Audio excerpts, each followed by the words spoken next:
Deux personnes, même âge, même métier, exactement le même salaire. Pendant 20 ans, elles gagnent le même argent, au centime près. Et pourtant, 20 ans plus tard, l'une est libre, elle ne travaille plus que si elle en a envie, et l'autre a toujours peur de perdre son emploi, et il lui reste seulement 200 euros sur son compte à la fin de chaque mois. Même salaire, deux vies totalement opposées. Parce qu'il y a une vérité que personne ne t'a jamais dite clairement. Ton salaire ne te rendra jamais riche. Peu importe combien tu gagnes, tu peux passer de 2000 à 5000 à 10 000 euros par mois et rester exactement au même endroit toute ta vie. Et le pire, c'est que c'est même pas de ta faute. Parce que le système n'a pas été conçu pour que ton salaire te rende riche.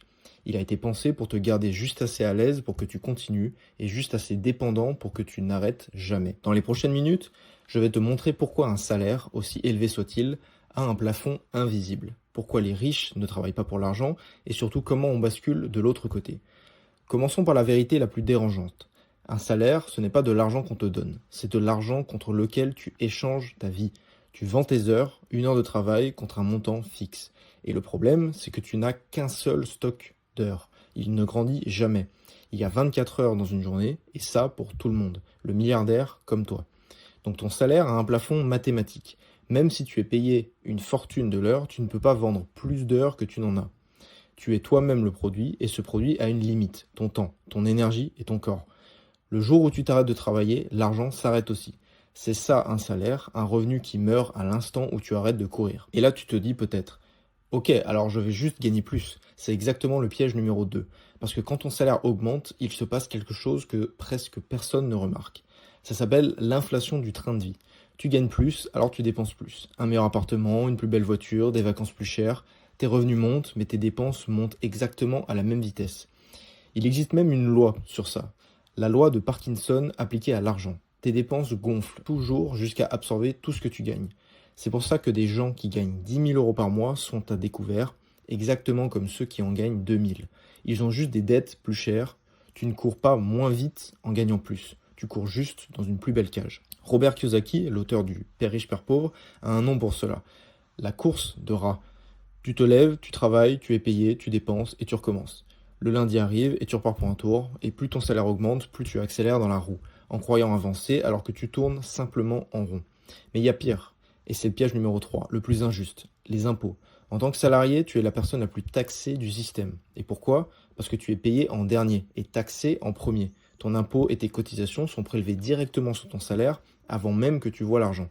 Tu reçois ce qu'il reste. Les riches, eux, font l'inverse. Un propriétaire d'entreprise gagne de l'argent, dépense pour faire tourner son activité et n'est taxé que sur ce qui reste à la fin. Il gagne, il dépense, il est taxé. Toi, tu gagnes, tu es taxé et tu dépenses avec les miettes. Ce n'est pas un détail, c'est une différence de traitement construite dans les règles du jeu. Et ces règles ne sont pas un accident. L'impôt sur le revenu moderne, c'est généralisé pour financer les États. Et la source la plus facile à taxer, c'est le salarié. Parce que son revenu est visible, prélevé à la source, impossible à cacher. Tu es la vache à lait la plus docile du système. Pas par méchanceté, juste parce que tu es le plus simple à prélever. Alors résumons où on en est. Ton salaire a un plafond, parce que ton temps est limité, il ne grandit jamais vraiment, parce que tes dépenses suivent. Et il est taxé plus que n'importe quel autre revenu. Trois murs invisibles qui font que, quoi que tu fasses, tu restes dans la course. Et maintenant la vraie question, comment font les riches? Parce qu'ils ne subissent pas ces trois murs, et ce n'est pas parce qu'ils ne travaillent plus dur que toi. La vérité, c'est qu'ils jouent à un jeu complètement différent. Les gens pauvres et la classe moyenne travaillent pour l'argent, et les riches font travailler l'argent pour eux. Et cette phrase, tu l'as sûrement déjà entendue, mais je vais te montrer ce qu'elle veut dire vraiment. Tout se résume à un seul mot, les actifs. Un actif, c'est quelque chose qui met de l'argent dans ta poche, même quand tu dors. Une action qui verse des dividendes, un appartement qui génère un loyer, une entreprise qui tourne sans toi, un contenu qui se vend en boucle, peu importe, pendant que toi, tu échanges tes heures une par une, l'actif, lui, travaille 24 heures sur 24, sans se fatiguer, sans vacances et sans jamais s'arrêter. Et c'est là toute la différence. Ton salaire, c'est un revenu linéaire. Tu travailles une heure, tu es payé une fois. Un actif, c'est un revenu qui se détache de ton temps. Tu construis une fois et ça te paye encore et encore. L'un a un plafond, l'autre n'en a pas. Et il y a une donnée économique qui explique pourquoi cet écart ne fait que grandir. L'économiste français Thomas Piketty l'a démontré dans le Capital du XXIe siècle. Il l'a résumé dans une formule simple. R est supérieur à G. R, c'est le rendement du capital, ce que rapporte l'argent déjà déposé. G, c'est la croissance de l'économie, donc à peu près celle de ton salaire. Et historiquement, le capital rapporte plus vite que les salaires n'augmentent. Concrètement, ça veut dire que celui qui possède déjà des actifs s'enrichit plus vite que celui qui ne fait que travailler. L'argent va vers l'argent. C'est pour ça que l'écart entre ceux qui possèdent et ceux qui ne font que gagner un salaire ne cesse de se creuser, décennie après décennie. Tu peux courir aussi vite que tu veux, celui qui possède avance sans même marcher. Et tu te souviens de mon exemple du début, 2 personnes, même salaire, 2 vies opposées. Voici la différence entre les deux. La première a utilisé son salaire pour acheter des actifs. Petit à petit, chaque mois, une partie de son revenu servait à acquérir des choses qui travaillaient à sa place. La seconde personne a utilisé son salaire pour acheter des choses qui lui coûtent de l'argent, des crédits, des objets, un train de vie. Même revenu au départ, mais l'un a construit une machine, l'autre a rempli une roue. Et Kiyosaki résume ça à une distinction toute bête, mais que l'école ne t'a jamais appris. La différence entre un actif et un actif, ça met de l'argent dans ta poche. Un passif, ça sort de l'argent de ta poche. Les riches passent leur vie à accumuler des actifs. La classe moyenne accumule des passifs en croyant que ce sont des actifs. Ta voiture neuve, ton dernier téléphone, souvent la même résidence principale, ce ne sont pas des actifs. Ce sont des choses qui te coûtent de l'argent chaque mois. Mais alors pourquoi personne ne fait le bon choix? Parce qu'on ne te l'a jamais enseigné. À l'école, on t'apprend à devenir un bon salarié, obéir, suivre les règles, échanger ton temps contre un salaire. On ne t'apprend jamais ce qu'est un actif, comment l'argent se multiplie, ni comment sortir de la course. Et c'est pas un oubli, c'est un système qui a besoin de gens qui travaillent dedans. S'il t'apprenait à t'en sortir, qui ferait tourner vraiment la machine? Et il y a un dernier ennemi dont on a déjà parlé et qui attaque ton salaire pendant que tu dors. L'inflation. Ton salaire est fixe, mais les prix, eux, montent chaque année. Donc même si ton salaire ne baisse pas, ce qu'il peut acheter diminue avec le temps. Un salaire, c'est de l'argent qui fond. Un actif, comme l'immobilier ou les actions, tend au contraire à monter avec l'inflation.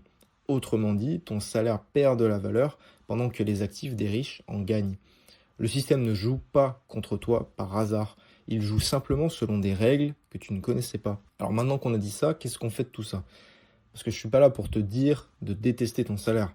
Ton salaire n'est pas ton ennemi, c'est ton outil de départ. C'est même la seule matière première que la plupart des gens auront jamais pour commencer. Mais un salaire n'est pas une destination, c'est un carburant. Et tout dépend de ce que tu en fais. La plupart des gens brûlent 100% de leur salaire en dépenses. Ils échangent leur temps contre de l'argent, puis leur argent contre des choses qui disparaissent. Le bon réflexe à adopter, c'est d'utiliser une partie de chaque salaire pour acheter des actifs. Transformer du revenu qui meurt en revenu qui vit. Prendre l'argent que tu gagnes avec ton temps et l'utiliser pour acheter des choses qui te font gagner de l'argent sans ton temps. Alors au début, c'est lent, presque décourageant, ton premier actif ne te rapportera que quelques euros. Mais ces quelques euros, tu ne les as pas échangés contre ton temps. C'est de l'argent qui est venu tout seul. Et c'est ça qui change tout. Parce que ces revenus-là, tu peux les réinvestir et ils grossissent lentement d'abord, puis de plus en plus vite. Et c'est le moment où l'argent commence enfin à travailler pour toi. Et il y a un basculement, un point précis où ta vie change, c'est le jour où tes actifs te rapportent plus que ce dont tu as vraiment besoin pour vivre. Et alors ce jour-là, tu n'as plus besoin de vendre ton temps. Tu travailles parce que tu as choisi de travailler. C'est ça la vraie richesse. Pas une grosse voiture, pas un gros salaire. La richesse, c'est le temps que tu peux ne pas vendre. Et c'est pour ça qu'il faut faire une distinction que presque personne ne fait. Être riche et être libre. C'est pas du tout la même chose. Quelqu'un avec un très gros salaire est riche tant qu'il travaille. S'il s'arrête de travailler, tout s'écroule en quelques mois. Et ce n'est pas de la richesse, c'est une dépendance bien payée. La liberté, c'est quand ton argent continue de rentrer même si tu t'arrêtes. Alors la prochaine fois qu'on te dira que la solution c'est juste de gagner plus, tu sauras que c'est faux. Un plus gros salaire, dans le même système, c'est juste une plus grosse roue. Ce qui te rend libre, ce n'est pas combien tu gagnes, c'est combien tu possèdes qui travaille à ta place. Et je précise tout de suite, parce que c'est important, ceci n'est pas un conseil financier personnalisé. Chaque situation est différente et tout investissement comporte des risques. Le but de cette vidéo, ce n'est pas de te dire quoi acheter, c'est de te donner la grille de lecture que l'école ne t'a jamais donnée. Parce que le vrai changement, il est là. La plupart des gens passent leur vie à essayer de gagner plus, sans jamais comprendre que le problème n'a jamais été leur salaire, mais ce qu'ils en font. Ils échangent leur temps toute leur vie sans jamais acheter une seule chose qui leur rende ce temps. Alors reprenons depuis le début. Ton salaire a un plafond parce que ton temps est limité. Il ne t'enrichit pas parce que tes dépenses suivent tes revenus. Et il est taxé plus que tout le reste. Et l'inflation le grignote pendant que tu dors. Pendant ce temps, ceux qui possèdent des actifs voient l'argent travailler pour eux jour et nuit. Voici donc la vérité que tu peux emporter avec toi. Un salaire, c'est louer ta vie contre de l'argent. La richesse, c'est posséder des choses qui gagnent de l'argent à ta place. Tant que tu échanges seulement ton temps, tu resteras dans la course. Le jour où tu commences à posséder, tu commences à en sortir. Et maintenant, j'ai une vraie question pour toi. Et je vais lire chaque réponse. Selon toi, est-ce qu'on peut vraiment devenir libre en partant d'un simple salaire aujourd'hui, ou est-ce que le système rend ça presque impossible? Dis-le moi en commentaire, je suis curieux de voir ce qui va en sortir. Et si tu veux continuer à comprendre les rouages de l'argent que l'école ne t'a jamais expliqué, abonne-toi, c'est gratuit pour toi et ça change tout pour cette chaîne. À très vite.